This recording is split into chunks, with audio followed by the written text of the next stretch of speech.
Today's guest conversation is with former Major League catcher and current assistant coach at Blinn College, Mr. Cameron Rupp. Here's episode 45 of the Baseball Forward podcast. Cameron Rupp, good morning, sir. How are you? Good morning, man. Thanks for having me. A little chilly Yeah, down here in Brenham. a little chilly down there. It's a little chilly up. What do you got for a temp there today? I think it's 45 right now, but it's going to warm up, but it's cold. Yeah, man, it's freezing up in Dallas too. And I know, hey, we were speaking a little bit offline. You're a Dallas boy, so that's where I'm going to start with this. Graduated from Prestonwood Christian Academy. Do you miss Dallas at all, Cameron? Yeah, that's home for me. But I'm happy where I am here at Brenham. Blinn, we're having a lot of fun. Obviously, a great first year last year, win a national championship, but Dallas is always going to have a special place in my heart. Heck yeah, man. I'll tell you what, Dusty Hart is one of my favorite guys. I love the guy. I think he's just an amazing coach, and I think he does just a great job with the groups that he has. So I'm interested in hearing about you, because man, we're going to have a fun conversation today. You have an extremely, your baseball resume is fantastic, and you've been to a lot of cool places. You've seen and done a lot of cool things, but I'm curious as we start, tell me about how the Blinn opportunity came about with Dusty and getting on staff. Well, so in the fall of 22 and spring of 23, I went back and graduated at Texas. Yep. And while I was there, I did the student assistant job. So I knew I wanted to get into coaching. Like it was I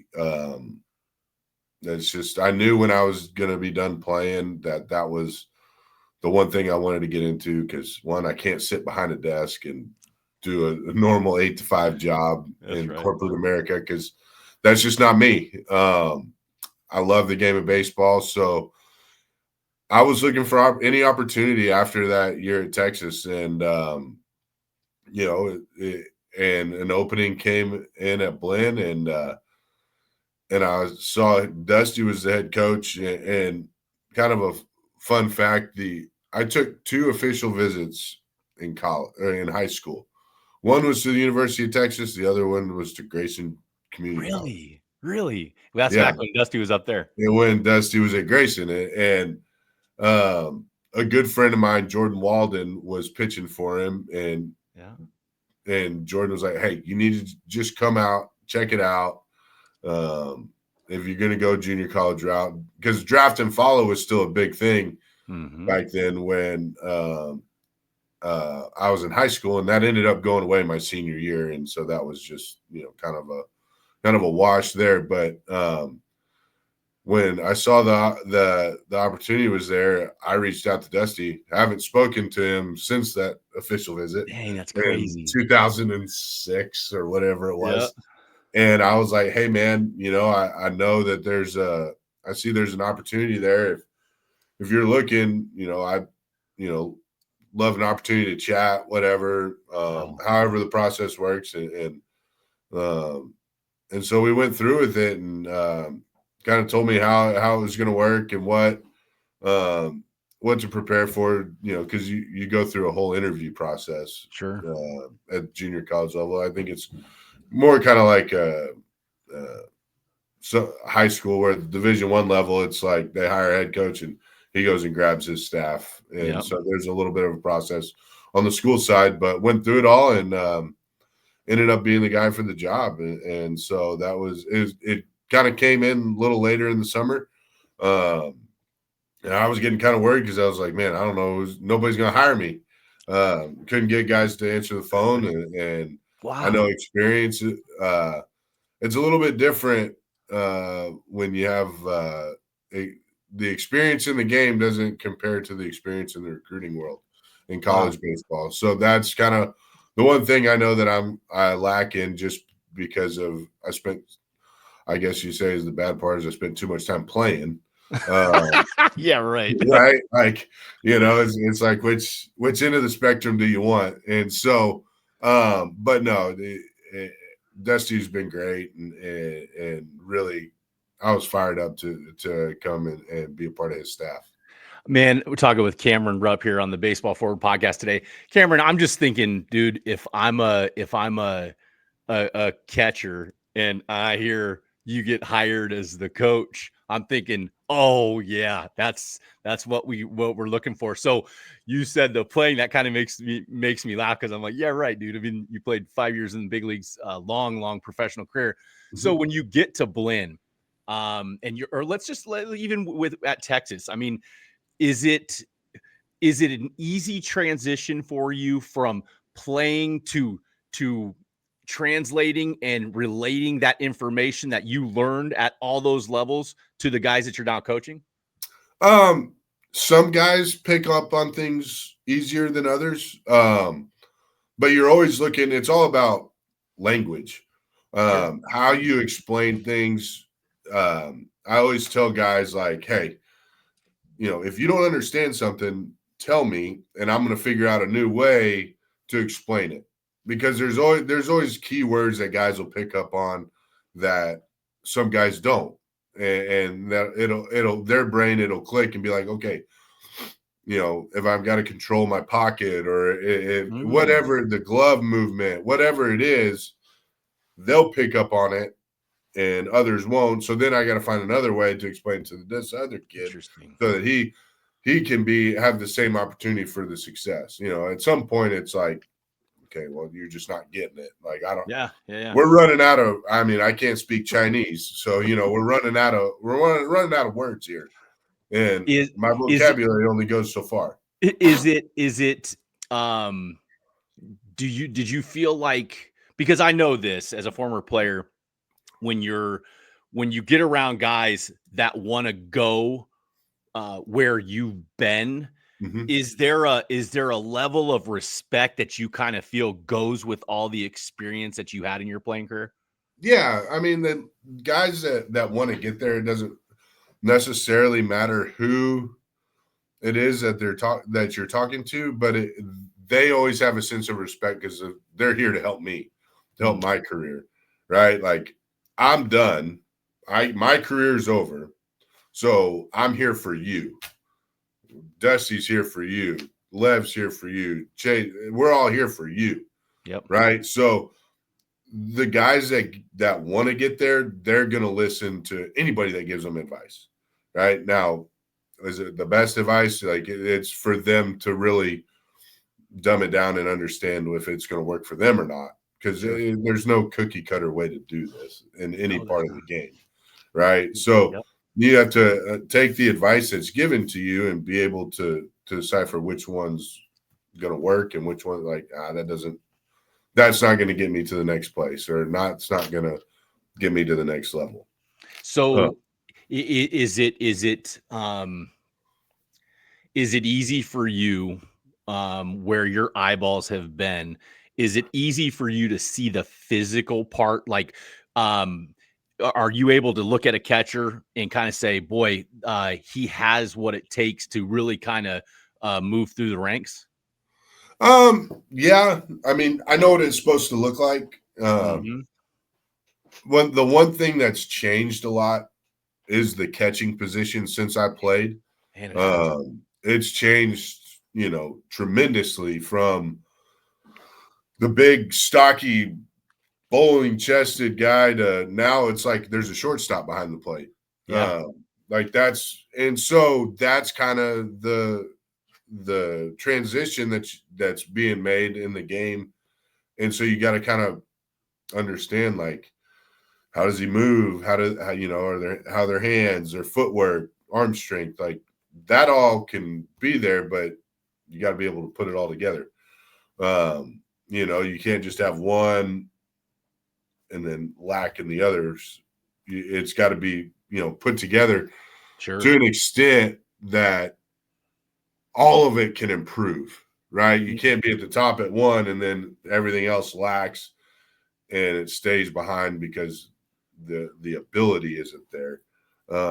As long as the movements are right, the athletic ability, being able to move and then wanting to learn, like, those guys are going to go. They're going to continue to climb But it really is crazy. I've talked to a lot of guys. I still talk to guys that are still playing. It's just like the ongoing changes in the game that is made even at the big league level. If you look and I follow the Phillies a lot just because that's who I played for. You look at their two catchers, JT Real Muto and Garrett Stubbs. They look nothing like me when I played. Man, that's a fact. Yep. Right? Like they look like shortstop. Yep. Or third, or Garrett Stubbs looks like a second baseman. Like, do you think in today's day and age, because I mean, you were a really good catcher, obviously a third rounder out of the University of Texas, and you had a lot of eyes on you all the time. So like, I'm thinking of, I have an 11-year-old son who catches. Mm-hmm. So I think about, like when I was coming up, it was 2 feet on the ground, like you're not in all these like weird stances, knee down and all that. Yeah. So is that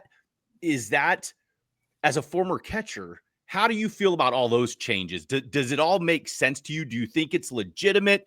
Talk me through some of that stuff. Yeah, so all that kind of happened at the end of my career, all that transition. And I'll be honest, I was the devil's advocate in it all because they took the metrics over 162 games.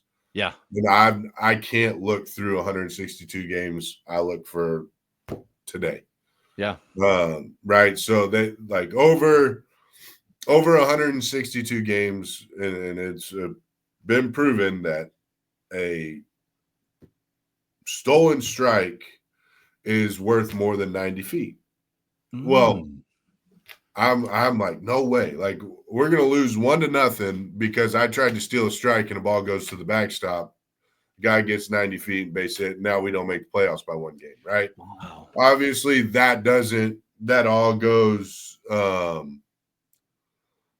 it all goes hand in hand. Like one game, one pitch isn't going to change the whole outcome of a season, right? So, but like my mind only focused on that day. Like it wasn't 162 games. It wasn't, or even in a minor league season where it's 145. Like it's only today. Like I have to do what it takes to win today.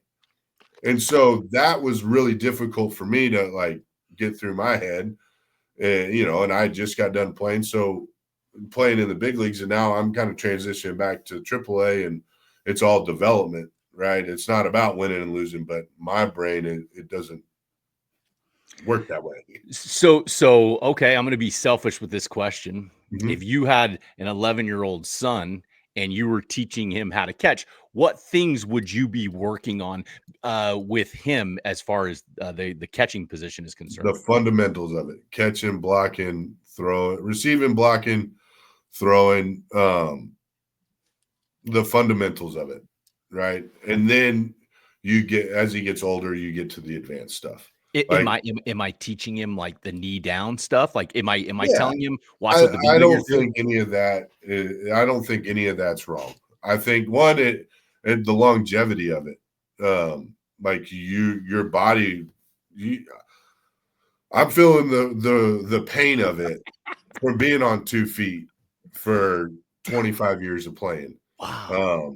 Even more, maybe 30. I started catching when I was 8, and that played till I was 32. Psycho, man. So like you got to think like on 2 feet for 2,500 games of my career, maybe even more. Like that's how I'm catching. And is it what does that feel like right now? Like when you get out of bed, are you feeling it every day? Oh yeah. I've got like my feet are in terrible condition. I probably look like a basketball player. Like you see all those pictures of LeBron's feet and whatever. Like my ankles are feeling that. I don't have any pain in my knees. But it's my feet and my ankles are in terrible shape. But the whole one knee thing, start it now. Like I had no problem. I think, I would say with nobody on base, 100% of the time you'd be on one knee. With men on base, until they're athletic enough to learn how to move from one knee, I would put them on 2 feet with Do men on you, base. I'm thinking if I have one knee down with a runner on first and the guy steals, am I going one knee throw, or are you teaching 2 feet? Are you teaching comfortability? Like, is it all just kind of dependent on the athlete behind the dish? Yeah, it's you can get to 2 feet from one knee with either knee down. It's a lot easier to do it with your right knee down. It's a much easier transition than it is with the left knee down, just because there's a little bit more moving parts. But it's all based on athletic ability. You've got to evaluate the guy that's behind the plate and put him in the best position to succeed, whatever that looks like. What you can't ask him to do something he can't, because then when he tries to do it and he fails, we're kind of looking at each other like, well, he can't do that, so why are we asking him to? Yep. Right? Like, you got to put him in the best position to succeed. And what if it's 2 feet, if it's one knee? The pitch tells you a lot on what you can do. If it's a pitch, like I say, if it's like a right-handed breaking ball and it's taking you down, like, I'm staying on my knees and I'm throwing. If it pitches up, there's no reason to be from 2 knees. It's the best pitch to throw on. Like, you have every opportunity to get in the position you need to get the ball to second base in a good time. Talking with Cameron Rupp, former Texas Longhorn star standout, third rounder. Got to the big leagues, played 5 years in the big leagues. And man, I always like to ask guys when I'm talking to them, because I think it's like one of the coolest things about doing this podcast is I just love hearing people's stories. And I think about a guy like you. I mean, do you ever sit back and say, whoa, what was all that about? Like, Texas, third round, big leaguer, boom, I'm living in a dream. Do you ever sit down and slow down and be like, wow, that was a ride? Yeah. The one thing that I learned, my dad played for a long time. He pitched for the Expos back in the 70s. Never made it to the big leagues, but knows a lot about the game, and obviously had a huge part in my career. Just never let me take it for granted. Like, you never know when it's going to be the end. I was fortunate enough to play it for a long time, and now, even now, like, it's pretty cool for me, just because some of the guys, they don't necessarily know anything about me as a player. When surprising, you're a long way away from Texas and Philadelphia, right? So like, they didn't get to see Philadelphia Phillies games. We sucked when I was up there, right? Like, we were fighting not to lose 100 games. So we didn't get the national games. We didn't get the Sunday night baseball when I played. So, like, they didn't get to see any of that. Now, some of the parents do know, because you're in Texas. There's a lot of Longhorn fans that follow University of Texas. So a lot of the parents do, and we have kids from Austin, so they may have seen me play when they were super young. Sure. And so that part is really more relevant than my career in the big leagues, which doesn't really make a lot of sense. But yeah, so then you get the kids that they come in and they got the YouTube and the computer. They go and you tell them about things, and then they go look you up, and they're like, oh, wow, like, this dude was pretty good, yeah. Like, and then, so, it comes back around, right? Even, I haven't played since 2020, and it comes back around, and it's like, oh yeah. And so it always makes you reflect on the time playing. And it's just like, I mean, I still remember the day I got called up. Like, I still remember the day I got drafted.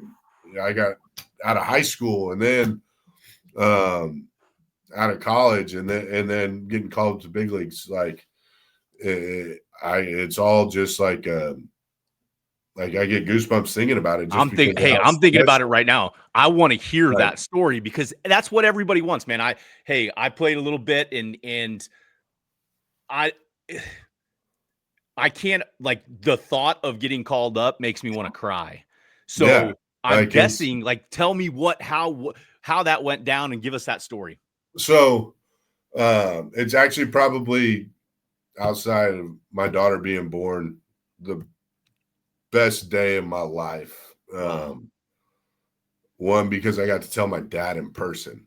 Like, this very special.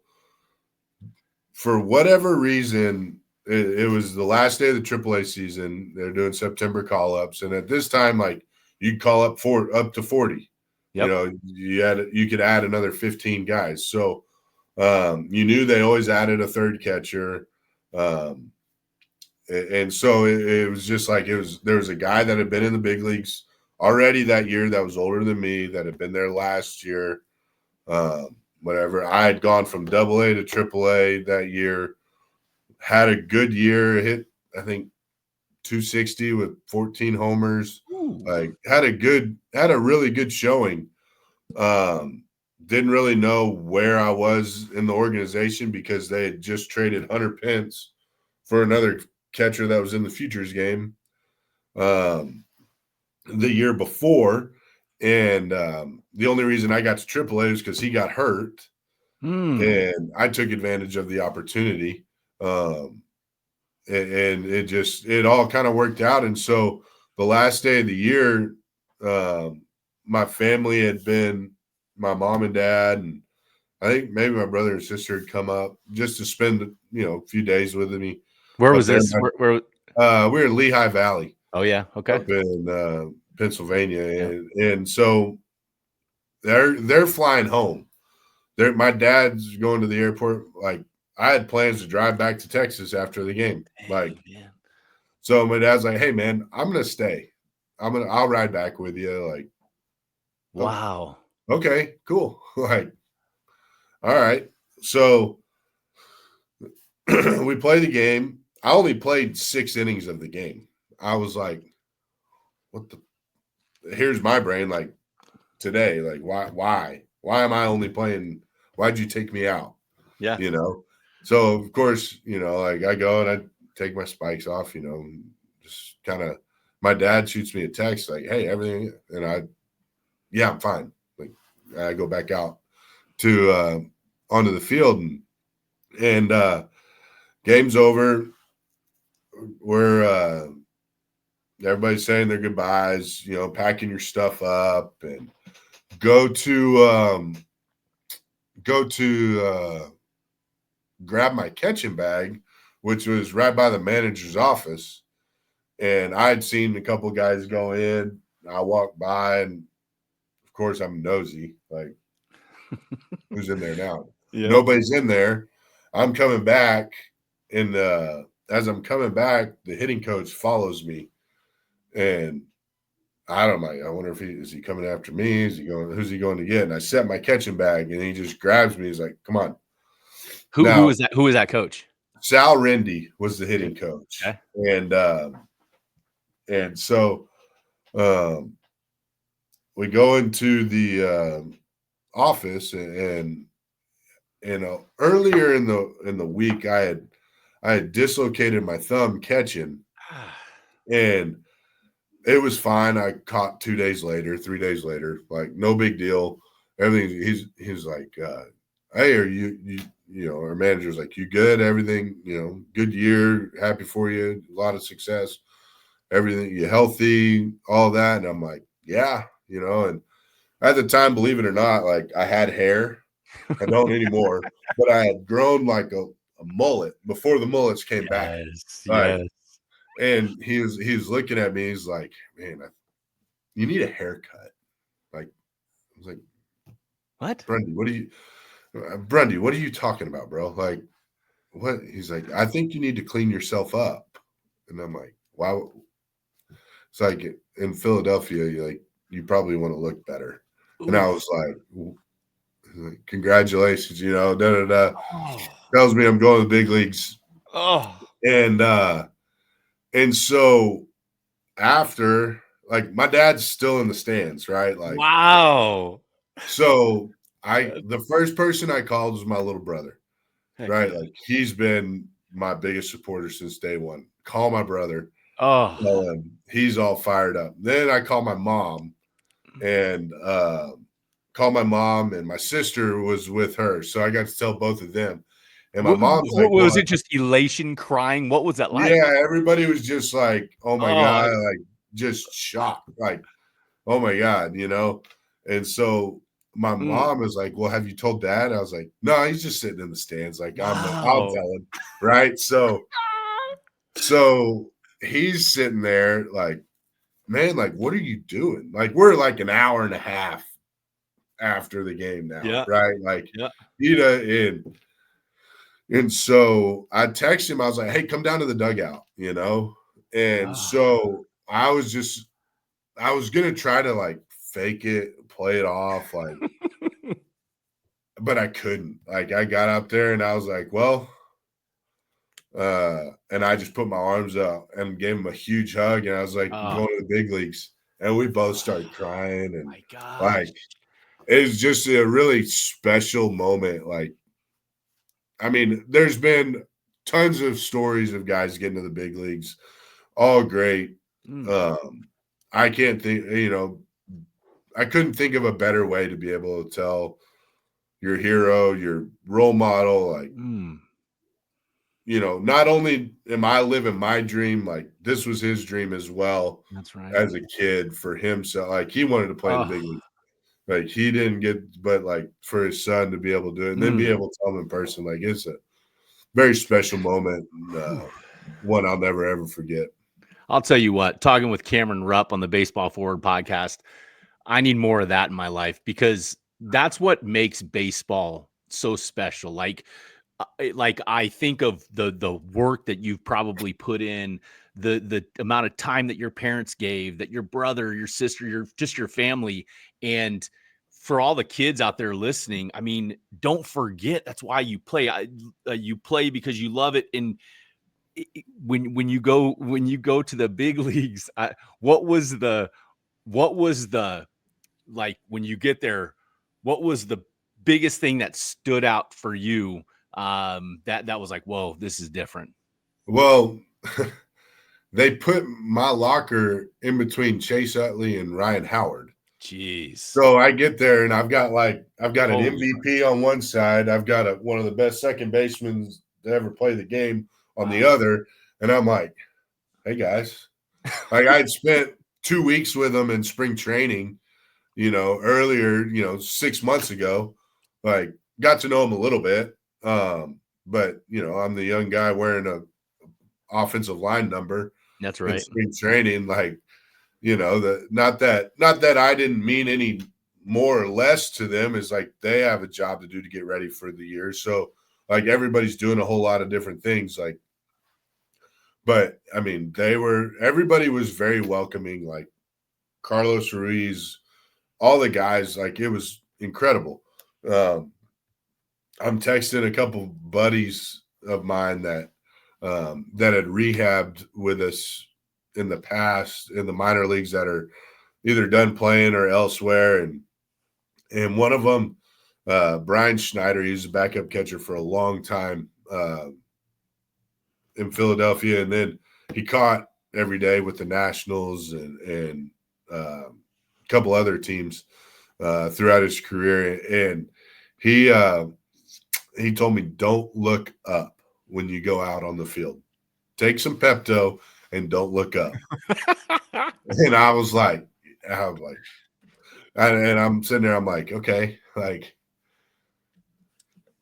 I can understand not looking up, but the Pepto, like, you know, like that. I don't know if that was like a joke or what. Yeah. I did it because I didn't want the alternative if something were to happen. Sure. But after, like, I walked out there, and you go out there for BP and you're just like trying not to look up, and I had to, and I looked up and I'm like, oh my, like, wow. Where was it? Where was it? Was in Philadelphia. Okay. Yeah. And what's crazy is that third level makes a difference. Like it makes Whew. everything kind of spin. Like it's a long way up there. Yeah. You look up and you're like, wow, like it's pretty special. And then you look out and you see all the people there.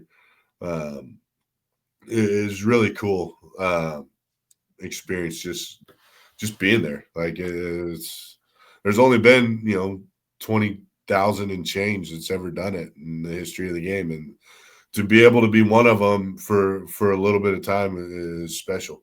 And everyone should hear that story. And man, I hope, talking with Cameron Rupp on the Baseball Forward podcast today, I hope some of your players at Blinn get to hear this, because it's probably a side that, like you said earlier, you're serving them, you're there for them. They probably don't get to hear all that stuff, and how cool it is to know that they got a coach that was looking up at the third deck.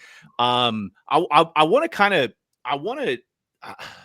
I'm interested in it when I say, whenever I watch baseball, the word that I want to bring up is etiquette. And as a catcher, I want you to talk to me about how important etiquette is with like umpires. So I see at the beginning of every game catchers, and I'm hoping you paint this picture for the guys out there listening.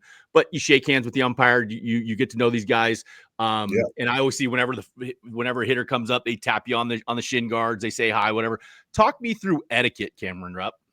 Well, obviously before the game, you always want to introduce yourself. You have a lot of the same umpires, usually at pretty much at every level. Like we see the same guys a lot here.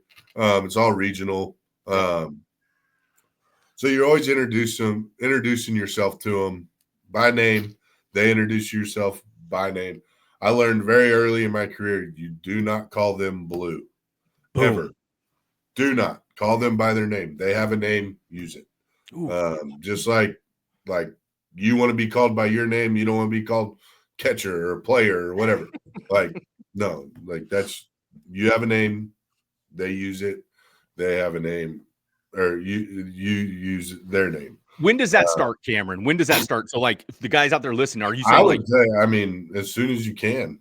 Boom. Okay. It's just a respect. Like even like, you hear all these crazy videos on the internet of parents going nuts, yelling at the umpire. And I'm just like, oh my God. I know. Blue, blue, blue. Like, no, like he's got a name too. He's doing a job. Like, come on. But I mean, as soon as a kid, I would tell him, hey, you introduce yourself, tell him your name. He tells you your name, and that's how you refer. If you forget it, just ask him again. Like they're people. Human too. Like they're gonna make mistakes too. They'll forget your name sometimes. But as soon as you can, I would start doing that. If you ever have a questionable call or a questionable, you question one of their calls, don't ever turn around and look at them. Ooh. Don't ever do that. Why not, Cameron? It just looks like you're showing them up. Yep. Keep your head forward. You can talk. They can hear you. They're right behind you. Talk it out, whatever. Like you're going to have disagreements. They're going to mess up. They're going to miss calls. Whatever. Or if you ever walk out to the mound or whatever and you're coming back, like then you can have a conversation. But like don't ever turn around after a pitch and start questioning them. Then it's just a bad look for everybody. It gets people involved that don't need to be involved. I would say another thing too is don't hold a pitch there forever. Like once he makes the call, like the pitch is over. Like you can't change it. So throw it back and move on to the next one. You have a disagreement, tell him, but don't hold it there. Like that's just a bad look for everybody. Yep. Whether he missed the call or you think is whatever, like it doesn't matter. He can't change it. So I had a guy in rookie ball that I played with. His name was Eric Langille, Frenchie. He was I'm going to say he's most recently a bullpen catcher for the Mets. This guy's he's a legend. He's like 50 and still doing it.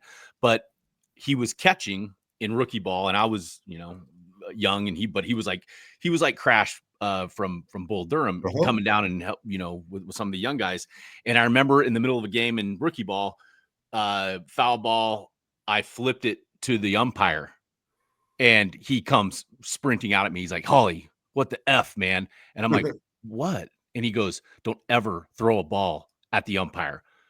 Talk to me about that, Cameron. Yeah, so it's actually kind of funny. I've never done it. Just if they put their hand out, like, just hand it to them. Don't flip it, because they're not the greatest athletes. There you go. Like, that's the reason that they're umpiring. Just hand them the ball. Don't throw it to them. I mean, if they catch it, great. But the slight chance that they don't, even though it's not thrown hard, it's not like it just looks bad. Yeah. It's just a bad look. Yep. Like, even if they like, hey, here, like, no, here, I'm gonna hand it to you. See, like, and I feel like you only know that stuff if you play at a level. That's why I think it's so important for guys like you. Yeah, that's what baseball forward is passing the game on. Man, you just with your eyes when you watch a big league game, it's different. It flows differently. The etiquette, the polite, the respect, but it's those little things like that. And I'm a big advocate of getting these kids to do it as early as they can. And man, just calling them by their first name. I mean, that is huge. And when you do those little things, it goes a lot further in the game. So when you do disagree with them, I like that. You can have a conversation with them, and you're not just jumping down their throat. You're not like, they're going to mess up. You're going to disagree. I don't recommend high school kids, young kid, like questioning every call, whatever. Like, I think until you get to a level where it's their job to really buckle down and get this stuff right. That, until that, like, it's a little, I'd say the college level, you can have a little bit of more of a disagreement. But let your coach handle that part.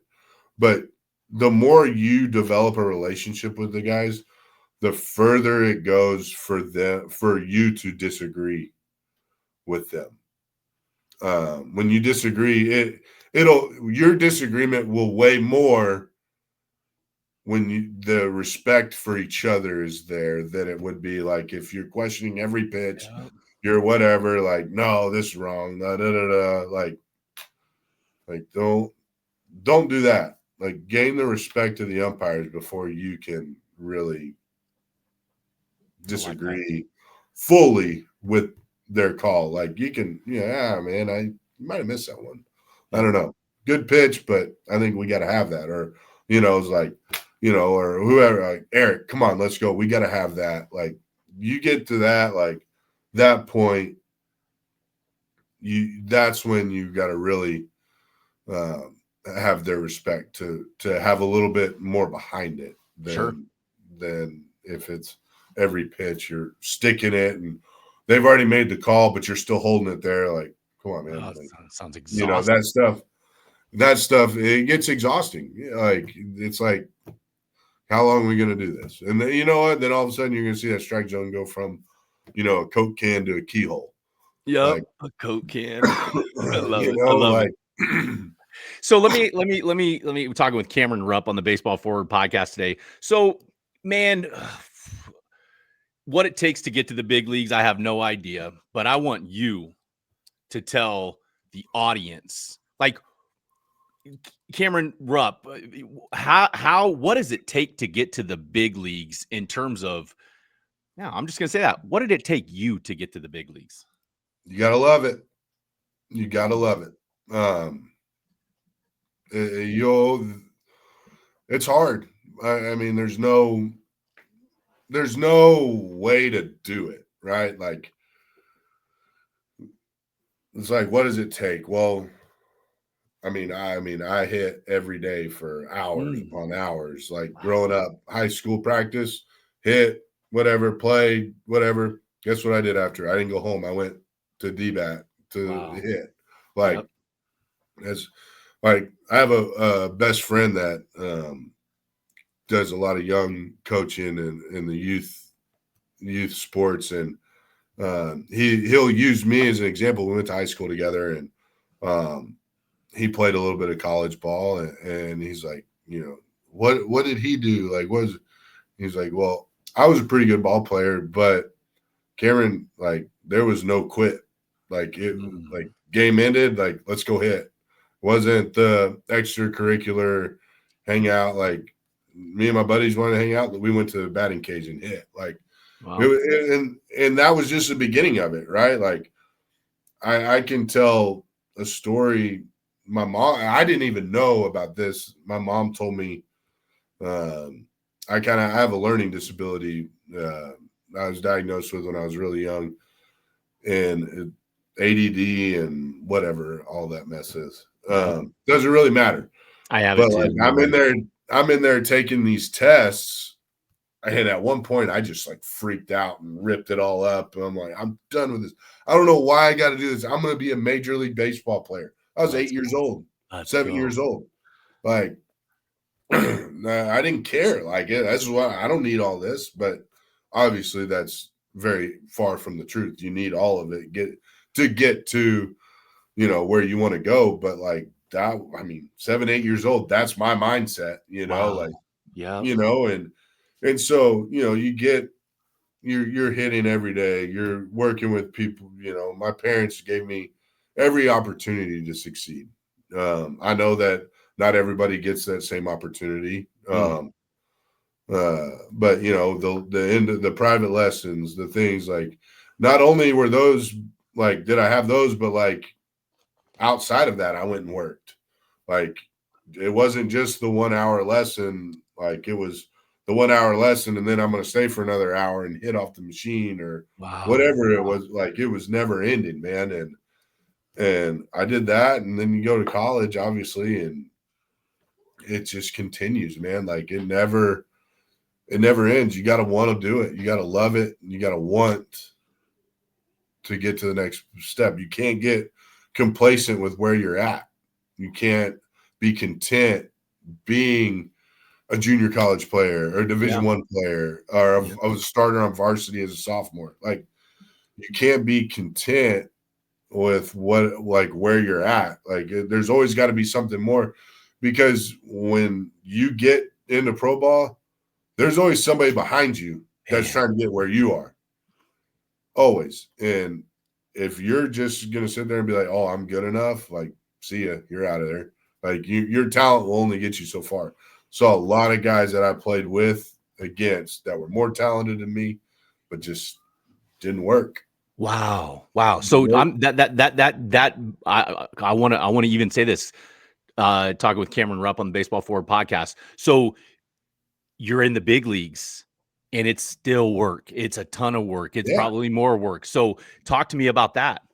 You got to learn to be a big leaguer. And what I mean by that, like, there's a lot more responsibility with resources, more games in less days, that you're accountable for, right? Like, as a catcher, right? And it's probably a little bit different for a catcher than it is an infielder or an outfielder. I'm responsible for the pitching staff. You got to know them like the back of your hand, what they throw, how they work, how they handle situations. Yep. And so that's a responsibility. Then you got to have a scouting report prepared, right? You got to know, okay, who your starter is that day and what it's going to take to get them through the lineup twice, maybe third time. And then, you have to know every hitter's weakness. There's so much responsibility as a catcher, knowing, and like, we didn't have those little cheat sheets like they do now. Like, some of those guys have which I think are absolutely great. Like, it's a lot of information. Like, you're dealing with percentages, two strike percentages on the breaking ball, on the fastball. Like, you're like, that's Like you're sitting there, you're watching, like, okay. Then, oh, wait, they got a pinch hitter coming in, right? Okay. Who's pinch hitting? Like, okay, this guy's not very good. You know, like there's a ton of responsibility. And not that they don't have that now. But, you know, they have, I think they're, with the way technology is developed and the more people that they have on staff to help take a little bit of less of that off the player is very useful. But it's still like nothing tells you the truth like your own eyes, right? Yeah. Like I like that. You know, it's you see it, you know, like that's what it is. Is when you're well, you know what? No, I want because I know people are going to want to hear what your eyes have seen. So I want to know what your eyes have seen. What's the best stuff you've ever caught? Some of the best stuff you've ever caught. What comes to mind when I say that? Well, I was very fortunate. My first year in the big leagues, our pitching staff was Roy Halladay, Cliff Lee, Cole Hamels, Jonathan Papelbon. Holy buckets! Some of the best to ever do it in the game. Yeah, you know, they were on their way out. Well, maybe not Cole, but Cliff was on his way out. Doc was his last year. Wow. It was special. What was so impressive about Roy Halladay? Every day, same. Like it was like his demeanor, the way he went about his business. Like you could catch him in a rocking chair. Wow. Like it went exactly like I knew he threw harder earlier in his career. Like at that point, like he wasn't throwing near as hard. I mean, he was like 91, 88, 91. Like he couldn't miss, right? Wow. And so like he had to be perfect. You know, you go look at I think if I remember correctly, they did somebody like talked about him. This was before I got to the big leagues. There was two spots on the mound, like two of the exact same footprint where he landed and where he pushed off, where literally like his 9 spikes were landing in the same hole every single time. That's crazy. Like it was just consistent. Yeah. It was consistent. It was repetition, being able to repeat what you do really well. Man, that's really well said. And I want to ask you, because we got about 5-10 more minutes here, a couple more questions talking with Cameron Rupp on the Baseball Forward podcast. You're coaching now. You're at Blinn. I'm curious to know what your goals are as a coach in the game of baseball. I'd love to be a head coach one day. You know, obviously by my time learn. There's a lot to learn on this side of it, especially in the college game. And that's where I'd like to stay. The professional level of coaching, obviously, if a big league opportunity came in, that's something a little bit different. The minor leagues are a lot different than my mentality as a player and what I want to accomplish as a coach. Like I'm about I hate losing. Yes. Like I love for every day to matter. Yes. And not that every day doesn't matter in pro ball, but doesn't. It matters for the individual, right? It matters for the individual. Like, yep. Let's make sure, hey, the 4 or 5 guys that we're really invested in get their at-bats. They have good at-bats or they get their innings. Like, everybody else is just there to make sure they have somebody to play against. That's right. People don't understand that. Yep. And they don't want to believe it, but that's reality. Yep. And not that those guys that are there to play against or be there for everybody else to play for or whatever have an opportunity. They just have to do it a little bit. They have to go around the world twice is what I like to say to get. And you know, like it's not easy to hear. It's not, but it's just a reality. It's a business and it's got to be treated that way. But, you know, I had the opportunity to play for one of the greatest coaches in the history of this game at the college level. And it just, what it takes to win and what winning, and you just love winning. Like I love it. Yes. It's great. Like and so I hope one day to be able to lead my own program as a head coach, and whenever that time comes is when it comes. Let's go. What's the most satisfying as a coach? What's the most satisfying thing for you as a coach at this point? Watching guys succeed. Like, Yeah. like, and it's not even like getting to the next place. It's like a guy's been struggling and we've been working in the cage for days to get this figured out. Boom. And then it clicks and it's like rocket. And it's like, dude, and I always tell guys, I'm so proud of you. We've been working on this and the results haven't been there but you're still pushing yourself. You're still trying to learn. And yeah, it gets frustrating. It's hard. There's no easy part about this game. And so when they do, and they I want them to know, I'm proud of you, bro. I'm proud for the work you put in. And now you're seeing it. Let's not stop. Yep. We got more to do, but I want them to know, dude, I'm seriously so proud of you. That's awesome. As a former catcher, and I don't know why this is. Well, I think I know why, but I bet your BP is money because I know catchers typically throw pretty stinking good BP. Am I right in saying that, Cameron? Yeah, no, I throw a good batting practice. You made a million throws back to the pitcher that were just nice and easy. It's no different than that. I get mad when they take what do you guys? I don't throw balls like this. I love hearing that. I don't okay, so to the novice coaches out there, the young coaches out there, what's the key to throwing good BP? I mean, just act like you're playing catch. It's their job to hit it. Just throw it in an area where they can hit it. You're not trying to throw it right down the middle. Just throw it in the area, and they need to be ready to hit. You're throwing 50 miles an hour. You're not throwing hard. You're not trying to the guys that get in there and they get real close and they want to throw hard. You're not helping anybody. Yeah, just make them feel good, right? It's batting practice. You're there to get them ready for the game, to get loose. That's it. They're there to get loose. Oh, last question for you, Cameron Rupp on the Baseball Forward podcast. All right, so Baseball Forward, what we've been doing, our MO is elevating the next generation. Okay, we want, and you know it. This is the most beautiful game. Hearing your story about getting caught up with the big leagues thing there made me cry on a Monday morning. So it's beautiful. It is such an amazing game and what it means to so many people. So when I say elevating the next generation for the young players coming up, wanting to be in the shoes that you were in, what would your advice be to those guys? Have fun, play it. I think a lot of guys now kind of get caught up in being one sport the whole dude. Play everything.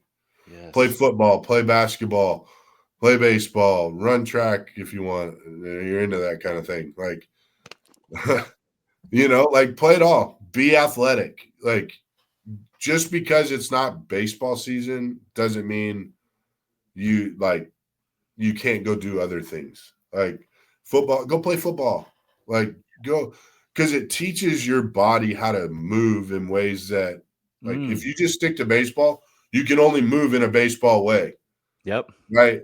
It can only benefit you to be able to move athletically in other ways as far as basketball, football. You move your feet, it can make you quicker on a baseball field. There's a lot of downtime in baseball. Yeah, there's a lot of standing around. Yeah. It's not there's a whole lot going on. So the more movement you can have and be able to move quicker and laterally movement, that stuff's so beneficial. Yes. Play, compete. Don't worry about where, yes, you want to be in the big leagues. You want to play for a long time. But there's no skipping steps to get there. You can't push fast forward and all of a sudden get there. You're not. I'll tell you one thing, and I didn't say this earlier. It takes a lot of luck and a lot of right place at the right time too, to get to where you want to be. Wow. I mean, it's just the reality of it. There's a lot of guys that probably don't get seen in high school because of where they are geographically, that don't get to go to the next level because, well, nobody saw them. And like, hey, we have our team. Like, we can't see everybody. Like, you never know. And so, like, just go play, man. Don't try to, you can't skip any steps. Like, no shortcuts in life help you anywhere. That's like, right. It's not just, in the sports world, like in any schoolwork, anything, like, go do the things you need to do to get where you need to go. And just keep working, put your head down and go. Let's go. Let's go. Okay. Can you dunk in your prime? Can you dunk a basketball? I sure could. Let's I can't go. anymore. Two-handed or one-handed? One-handed. I can only get the one hand. He's a big old dude, people. He's a big old dude. So you could put it down, huh? I could. Yeah. That was but I stopped playing. I made the B team in 7th grade in basketball, and I played that year, and I was like, I'd foul out so quick, and like, it just was. So I just played football and baseball the rest of my, till I couldn't anymore. Man, I had a blast talking to you. It's cool. So you guys go give him a follow on social media, Cameron Rupp. He's just a good guy, and he wants to help. Like, he's so you got a good heart, man, and it's very easy to see. And I'll let you kind of say some last words, and then we'll wrap it up. All right? Yeah, man. Thanks for having me. It was a lot of fun. My best advice, I think I said earlier, is put your head down and go. Love the game. Love what you do. Enjoy going to the ballpark every day. You never know when it's going to be the last time you get to step in between the lines. And it doesn't matter if it's 10 years old or, I had the opportunity to play till I was in my 30s. Like, you never know when it is. And just enjoy it. Have fun playing the game. Compete. Love to do what you do. And winning, man. Winning cures everything. Yeah, it does. And the last thing I'll say is a quote from Coach Garrido: "The world treats winners a lot different than losers." The world treats winners a lot different than losers. And I think that goes for any sport, any job in corporate America. You win in the office, you win on the ball field, in a basketball court. Like, you see those people succeed. That's right. Cameron Rupp, thank you very much, sir, on the Baseball Forward podcast.